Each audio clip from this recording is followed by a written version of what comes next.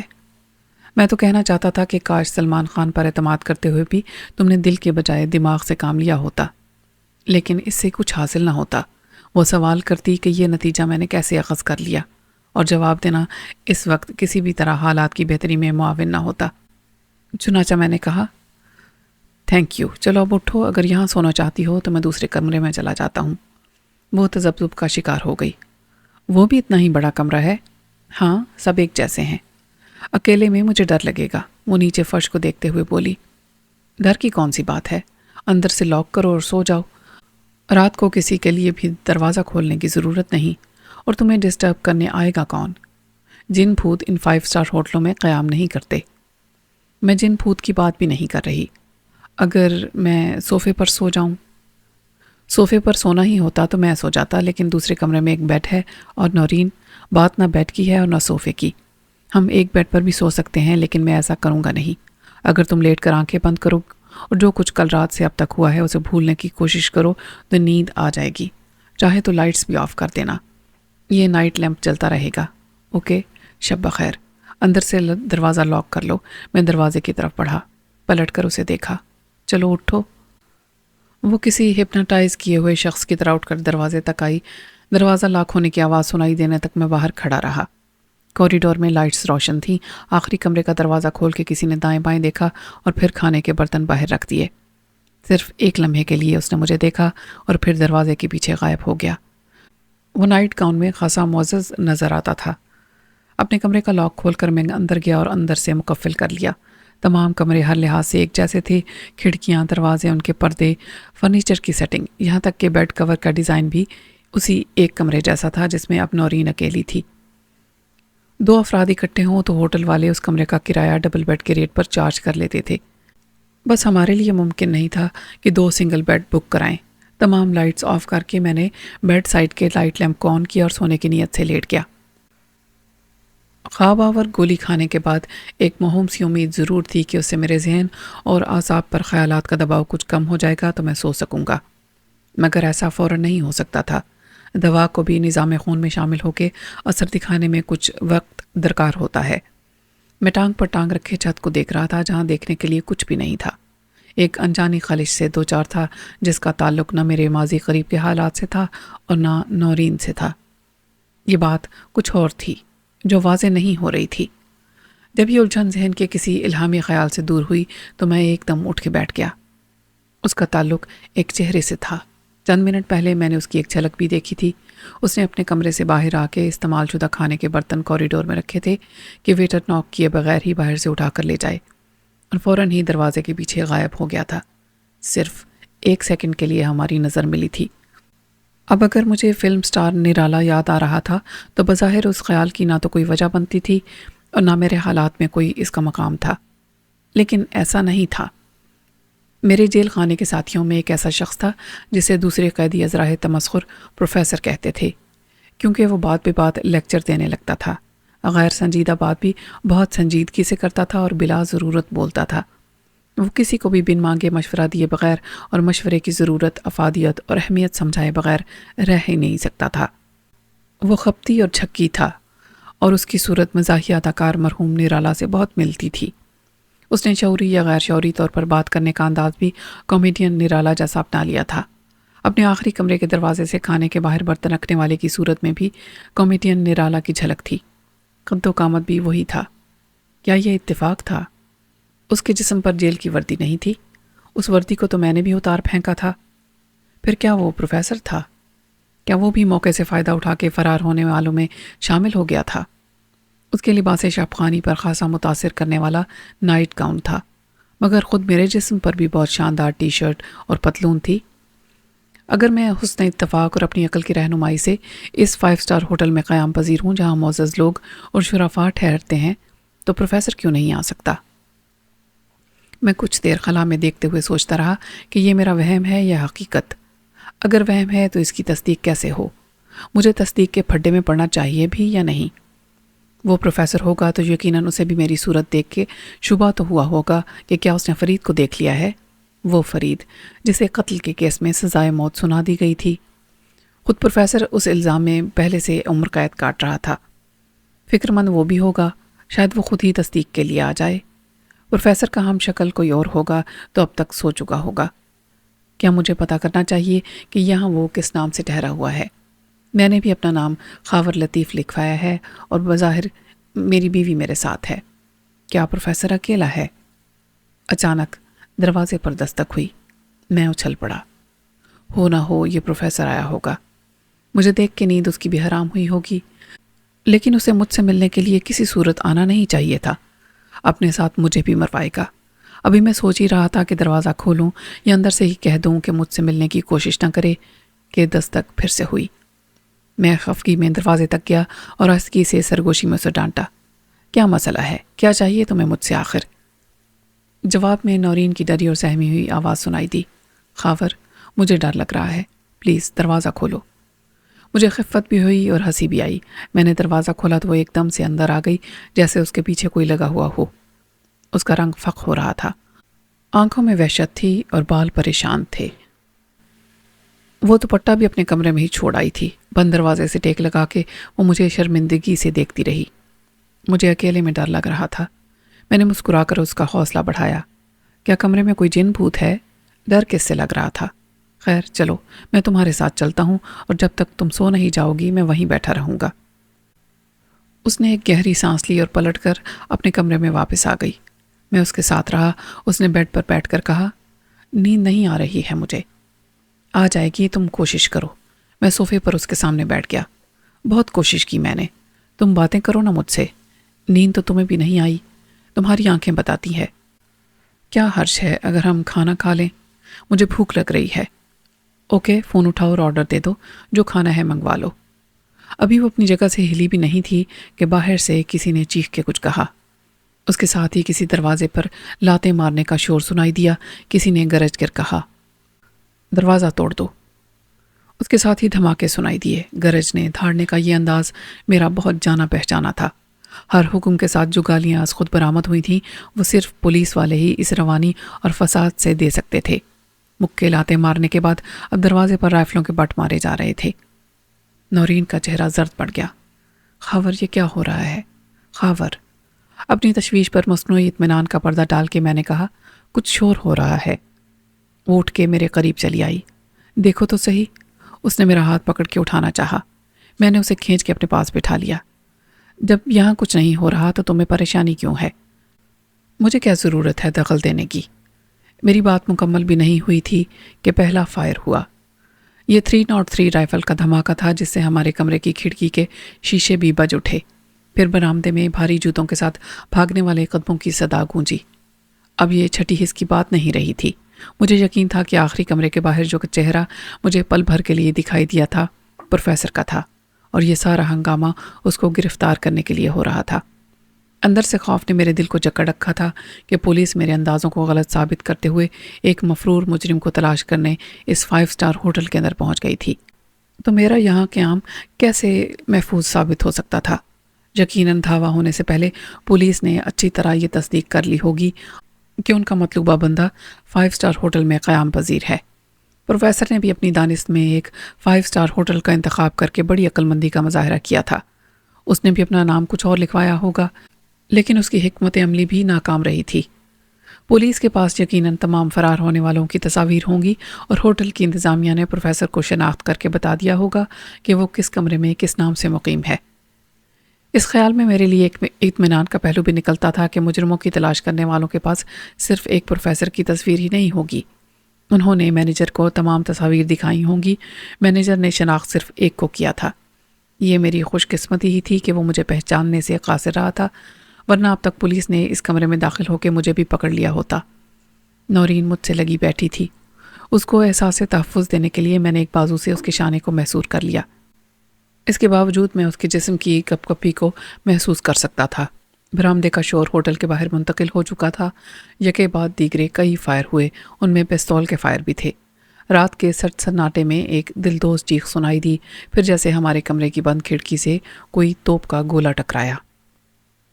نورین نے ایک چیخ ماری۔ میں نے ہاتھ سے اس کا منہ دبا دیا اور لائٹ آف کر دی۔ کھڑکی کا شیشہ بکھر گیا تھا۔ اس کے اندر والی چٹکنی کھول کر کوئی اندر آ گیا تھا۔ کون ہے؟ میں نے چلا کر کہا۔ کسی نے بڑی پراذیت آواز میں کہا، فرید، فرید، میں پروفیسر ہوں۔ میں نے نورین کو الگ کیا اور پھر لائٹ جلائی۔ وہ مجھ سے چند قدم کے فاصلے پر پڑا تھا۔ اس کے جسم سے ابلنے والا خون کارپیٹ کو داغدار کر رہا تھا۔ خون اس کے منہ سے بھی ابل رہا تھا اور گردن کے زخم سے بھی جہاں گولی لگی تھی۔ وہ موت کے کرب میں سر کو ادھر ادھر پٹک رہا تھا، ہاتھ چلا رہا تھا، پیروں کو رگڑ رہا تھا۔ لیکن میں پتھر کا بت بنا کھڑا تھا۔ مجھے معلوم تھا کہ وہ آخری چند سانسیں لے رہا ہے اور میں چاہوں بھی تو اس کی کوئی مدد نہیں کر سکتا۔ اب اس اعتراف جرم میں حرج بھی نہیں تھا کہ اس وقت انتہائی سفاکی سے میں اجنبی بن گیا تھا۔ اگر میں اسے بچانے کے لیے کچھ کر سکتا تب بھی نہ کرتا۔ میں اسے پہچاننے سے بھی انکار کر دیتا، یا شاید اس سے خطرہ محسوس کرتا تو خود اسے مار دیتا۔ اچھا ہوا وہ خود ہی مر گیا۔ پولیس کا ایک سب انسپیکٹر ہاتھ میں ریوالور لیے کچھ دیر کے بعد کود کے اندر آیا۔ اس نے ایک نظر مجھے اور نورین کو دیکھا جو کمرے کے آخری کنارے پر تھے، اور پھر اپنے ریوالور کا رخ فرش پر پڑے آدمی کی طرف کر کے ایک اور گولی اس کے سر میں ماری، جس کی قطعی کوئی ضرورت نہیں تھی۔ مگر پولیس والے جب کسی کو مارتے ہیں تو بالکل مار دیتے ہیں۔ برآمدے کی طرف سے پھر بھاری جوتوں کی آواز آئی۔ دروازہ کھولو، سب انسپیکٹر نے مجھے حکم دیا۔ میں نے حکم کی تعمیل کی۔ ایک ساتھ 3 افراد پولیس کی وردی میں دن دناتے ہوئے اندر آ گئے۔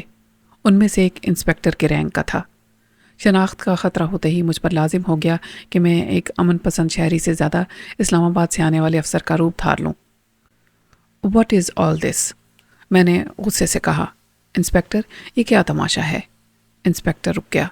سوری سر، یہ کوئی تماشا نہیں ہے، یہ ایک خطرناک مفرور مجرم تھا۔ اس نے ریوالور سے قالین پر پڑے ہوئے پروفیسر کی طرف اشارہ کیا۔ ہم اسے گرفتار کرنے آئے تھے۔ او مائی لارڈ، کیا آپ مجرم 5 اسٹار ہوٹلوں میں بھی قیام کرنے لگے ہیں؟ میں نے کہا۔ تم دیکھ سکتے ہو کہ میری وائف کے اعصاب پر اس کا کتنا برا اثر پڑا ہے۔ مینیجر کہاں ہے؟ انسپیکٹر نے کہا۔ خاور لطیف صاحب، پلیز آپ ساتھ والے کمرے میں شفٹ ہو جائیں۔ آپ کے ڈی جی صاحب تو ابھی آئے نہیں ہیں۔ ہمیں یہاں کچھ قانونی کارروائی کرنی ہے۔ میں نے سر ہلایا۔ اوکے، آؤ ڈارلنگ۔ میں نے دہشت سے بے ہوش ہونے کے قریب تھر تھر کانپتی نورین کو اپنے بازو کے حلقے میں لیا اور دروازے کی طرف بڑھا۔ اسے دوسرے کمرے میں چھوڑ کر میں فوراً ہی واپس آیا اور اپنے سوٹ کیس کو اٹھا کر لے گیا۔ اس وقت میں نے مینیجر کو بھی دیکھا جو خاصا پرسکون تھا۔ میرے قریب سے گزرتے ہوئے اخلاقاً اس نے مجھ سے اس تمام زحمت کی معذرت کی۔ میں نے دروازے کو اندر سے لاک کر کے نورین کو دیکھا۔ خدا نے بچا لیا آج۔ وہ کسے فرید کہہ رہا تھا؟ تمہیں؟ میں نے کہا، میں تو خاور ہوں۔ اسے نہ جانے کس کا دھوکہ ہوا۔ کیا وہ تمہارے ساتھ فرار نہیں ہوا تھا؟ میں نے نفی میں سر ہلایا۔ مجھے کچھ اندازہ نہیں، میں صرف 2-4 کو ہی جانتا ہوں جو میرے ساتھ تھے۔ جیل ٹوٹنے کے بعد تو نہ جانے کس طرف بھاگ نکلے ہوں گے۔ جو لوگ فرار ہوئے تھے پولیس کے پاس سب کی تصویریں تو ضرور ہوں گی۔ ظاہر ہے تصویریں دکھا کے ہی پولیس نے اس کا پتہ چلایا ہوگا، میں نے کہا۔ انہوں نے تمہاری تصویر بھی دکھائی ہوگی۔ نورین کی آواز کانپنے لگی۔ اسی لیے تو کہہ رہا ہوں کہ آج خدا نے بچایا۔ ہوٹل کے عملے میں سے کوئی بھی کہہ دیتا کہ یہ شخص ایک عورت کے ساتھ کمرہ نمبر 13 میں مقیم ہے جسے وہ اپنی بیوی کہتا ہے تو میرے ساتھ تم بھی گرفتار ہو جاتی۔ ابھی خطرہ ٹلا نہیں ہے۔ یہ ہو سکتا ہے کہ پولیس مجھے اس مجرم کی گرفتاری کے کیس میں چشمدید گواہ بنا لے۔ خود کو پولیس مقابلے کے الزام میں بچانے کے لیے پروفیسر نے فرار ہونے کی کوشش کی تھی۔ پروفیسر کون؟ میں نے کہا۔ یہ جو پولیس کے ہاتھوں مارا گیا۔ نام تو نہیں مجھے معلوم، لیکن پروفیسر کہلاتا تھا۔ یہ مجھے ابھی پولیس نے بتایا ہے۔ دیکھو، تم کسی گواہی کے چکر میں نہیں پڑ سکتے، ایسا نہ ہو کہ کوئی تمہیں بھی شناخت کر لے۔ تم پکڑے گئے تو میرا کیا ہوگا؟ جتنی جلدی ممکن ہو ہمیں اس جگہ کو چھوڑ دینا چاہیے، نورین نے کہا۔ میں نے اس کے ہاتھ کو تھپکا۔ ہم ایسا ہی کریں گے، لیکن ابھی باہر پولیس موجود ہے۔ ہوٹل میں ہم ان کے سامنے گئے تو وہ شک میں پڑ سکتے ہیں۔ وہ چلانے لگی۔ میں اب یہاں نہیں رہ سکتی۔ اس میں شک کی کون سی بات ہے؟ مسافر جب بھی چاہیں کسی ہوٹل میں آ سکتے ہیں یا وہاں سے جا سکتے ہیں۔ میں نے کہا، اچھا میں کوشش کرتا ہوں اس انسپیکٹر کو بتا دوں۔ میں لوٹ کر 13 نمبر کمرے میں گیا تو انسپیکٹر کسی کو فون کر رہا تھا۔ سب انسپیکٹر جائے واردات کا نقشہ بنا کے ضابطے کی کارروائی کر رہا تھا۔ لاش اسی حالت میں پڑی تھی اور ہوٹل کا مینیجر بڑی بے چینی سے پولیس کی ایمبولینس کا انتظار کر رہا تھا کہ وہ لاش کو پوسٹ مارٹم کے لیے اٹھا لے جائے، تاکہ وہ صبح ہونے سے پہلے کمرے کی صفائی کر کے پھر سے اسے استعمال کے قابل بنا دے۔ ہوٹل میں ایک مفرور مجرم کی ہلاکت نے کافی سنسنی پھیلائی تھی۔ بیشتر لوگ جاگ رہے تھے، مگر انہوں نے کمرے سے نکلنا مناسب نہیں سمجھا تھا۔ ہو سکتا ہے باقی لوگوں سے مینیجر نے خود معذرت کر لی ہو اور انہیں مطمئن کر دیا ہو کہ تشویش یا پریشانی کی کوئی بات نہیں۔ مجھے دیکھ کر مینیجر میری طرف آیا۔ سر، میں ابھی کمرے کو صاف کرا دیتا ہوں، یہ قالین بھی بدل جائے گا۔ میں نے ناگواری سے کہا، رہنے دیں مینیجر صاحب، میری وائف کا نروس بریک ڈاؤن ہو گیا ہے، وہ 1 منٹ کے لیے بھی یہاں رکنے کو تیار نہیں۔ کوئی اور کمرہ خالی ہوتا تو میں آپ کو شفٹ کر دیتا، لیکن آج رات تو آپ 14 نمبر کمرے میں ٹھہر ہی سکتے ہیں۔ آپ کے ڈی جی صاحب تو صبح آئیں گے۔ آپ کیسی باتیں کر رہے ہیں؟ میری بیوی کے سامنے ایک مرڈر ہوا ہے۔ پولیس کے لیے وہ مجرم ہوگا، میری وائف کے لیے وہ ایک انسان تھا۔ اس نے اپنی زندگی میں کبھی خون نہیں دیکھا، میں نے برہمی سے کہا۔ کسی اور ہوٹل میں جانے سے پہلے مجھے اسے ہسپتال لے جانا پڑے گا، ہو سکتا ہے 1-2 دن وہاں رہنا بھی پڑے۔ اب انسپیکٹر نے مجھے متوجہ کیا۔ مسٹر خاور لطیف، آپ کی حیثیت ایک چشمدید گواہ کی ہے اور آپ کی وائف بھی یہاں موجود تھیں۔ میں نے کہا، کیا میری گواہی کافی نہیں ہے؟ آپ میری وائف کو تو معاف ہی رکھیں، سمجھ لیں وہ یہاں تھی ہی نہیں۔ مینیجر نے میری طرف دیکھا اور پھر آنکھوں ہی آنکھوں میں انسپیکٹر کو کوئی پیغام دیا۔ وہ ہو جائے گا سر، انسپیکٹر صاحب کے اختیار میں ہے، آپ بیٹھیے، میں نے چائے منگوائی ہے۔ معاملہ فہم مینیجر نے صرف 5000 میں نورین کو گواہی سے مستثنا کرا لیا۔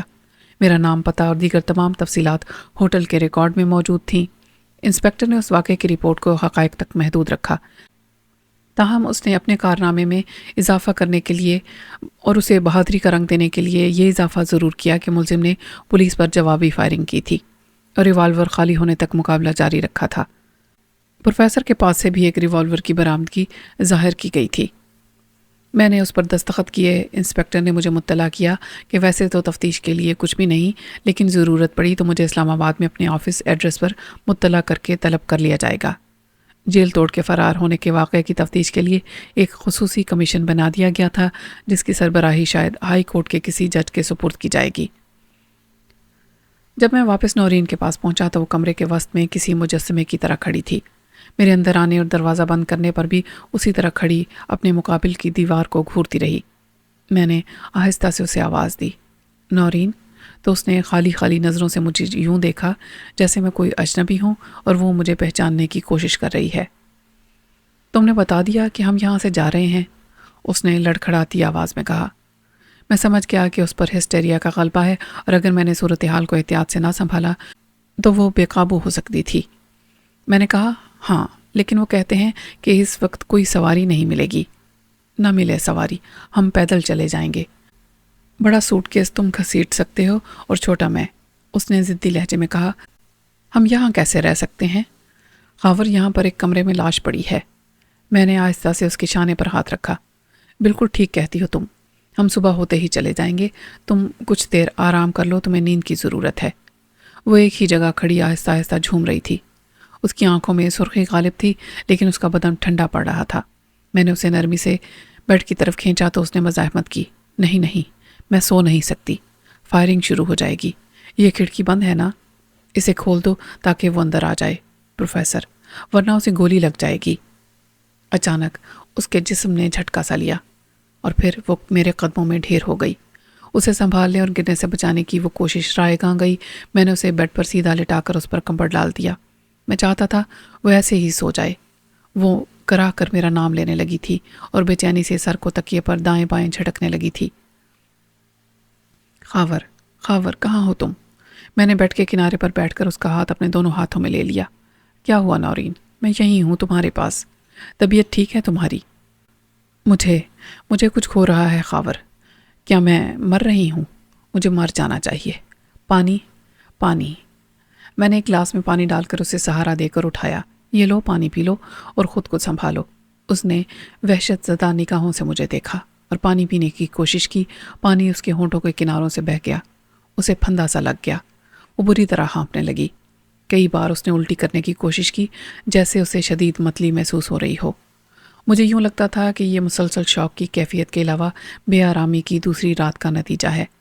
میں نے اسے ایک خواب آور گولی دی تھی، مگر وہ بے اثر رہی تھی۔ اگر وہ ایک رات سکون سے سو سکتی تو صبح نارمل ہوتی۔ کچھ دیر پہلے اس نے کہا تھا کہ نیند تو نہیں آ رہی مگر بھوک لگ رہی ہے۔ وہ باتیں کرنے کے موڈ میں تھی۔ مجھے کھانا منگوانے کی مہلت ملتی اور اسے باتیں کر کے دل کا غبار نکالنے کا موقع ملتا تو شاید وہ بہتر محسوس کرتی اور سو جاتی۔ مگر بدقسمتی سے اس وقت پولیس کا خونی ڈرامہ شروع ہو گیا، جس میں نورین نے اپنی آنکھوں کے سامنے ایک جیتے جاگتے شخص کو گولی کا نشانہ بنتے اور دم توڑتے اور خود اپنے بہتے لہو میں تڑپ تڑپ کر جان دیتے دیکھا تھا۔ اس کا نروس بریک ڈاؤن ہو گیا تھا۔ سامعین، اسی موڑ پر اختتام کرتے ہیں آج کی قسط کا۔ امید ہے آپ کو پسند آ رہا ہوگا۔ میں آپ کی رائے کا انتظار کروں گی۔ اپنی رائے کا اظہار اپنے کامنٹ باکس میں ضرور کیا کیجیے۔ ملتے ہیں نئی قسط کے ساتھ، تب تک کے لیے اللہ حافظ۔